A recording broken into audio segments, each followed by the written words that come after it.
Aphorism number 33.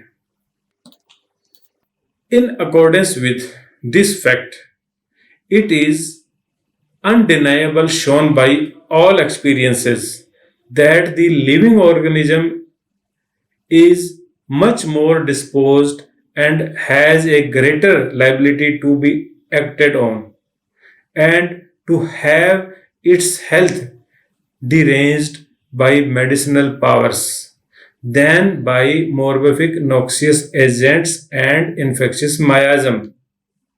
Or, in other words, that the morbific noxious agents possess a power of morbidly deranging man's health that is sub- subordinate and conditional, often very conditional, whilst medicine agents have an absolute unconditional power greatly superior to the former. ठीक है, लगभग continuation है पिछले aphorism की कि हमारे पास patient की nature और ससेप्टिबिलिटी के अकॉर्डिंग मेडिसिनल पावर्स हैं जिनको डायनामाइज्ड फॉर्म में हम लोग यूज कर सकते हैं, अनकंडीशनली हम उनको यूज कर सकते हैं, हम उनको हर हालत में हर पेशेंट पे मोर डायनामाइज करके यूज कर सकते हैं। यहां पे एफोरिज्म के साथ फुटनोट दिया है ऑल एक्सपीरियंसेस का।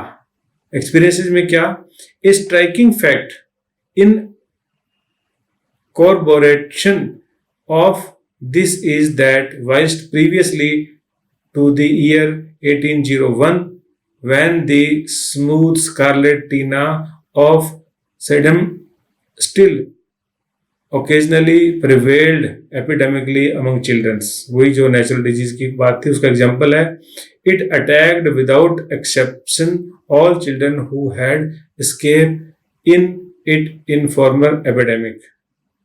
ठीक है, सभी को हुआ था वो, और in a similar epidemic which I witnessed in, ये कोई शहर का नाम है, Konigslutter, on the contrary all the children who took the time a very small dose of belladonna remained unaffected by this highly infectious infantile disease.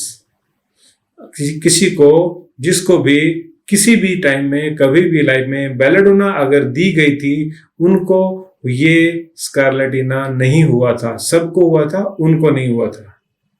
ठीक है, ये example आ रहा है क्या कि अगर उनकी बॉडी में बेलेडोना है तो उनको ये स्कारलेटिना इफेक्ट नहीं कर पाया, क्योंकि scarlatina was a weaker dynamic affection. Belladonna उनके अंदर एक स्ट्रोंगर के रूप में ऑलरेडी प्रेजेंट था। ठीक है, if medicine can protect from a disease that is ranging around, they must possess a vastly superior power of affecting our vital force। तो ये कहते हैं कि अगर डिजीज में इतना ही दम होता, डिजीज एक स्ट्रोंगर पावर होती, तो सबको इफेक्ट हो गया होता। तो इन्होंने कहा है कि किस तरह से जो मेडिसिन है वो स्ट्रोंगर है, नेचुरल डिजीज स्ट्रोंगर नहीं है। तो अगर किसी को नेचुरल डिजीज को ठीक भी करना है ना, तो भी मेडिसिन ज्यादा काम की है। नेचुरल डिजीज का होना ये इतना बड़ा पॉजिटिव हथियार नहीं है जिसके लिए अपन इंतजार करें भी और वो काम भी ना करे। ये तो ऐसी कंडीशन है। ठीक है, तो इसमें सुपीरियर पावर ऑफ मेडिसिन एक बार फिर से प्रूव हुआ है। और दूसरी चीज और क्या प्रूव हुई है, लॉ ऑफ सिमिलर प्रूव हुआ है कि लॉ ऑफ सिमिलर से हम केवल डिजीज ठीक ही नहीं करते, हम प्रिवेंट भी कर सकते हैं। किस तरह से, जिसने कभी भी लाइफ में बेलेडोना ली हुई है उनको स्कारलेटिना फीवर नहीं हुआ। सोच के देखो कितनी अच्छी बात है, कितना बढ़िया वैक्सीन की थ्योरी का यहाँ पे यूज किया है हैनमैन ने होम्योपैथिक वैक्सीन का। ठीक है।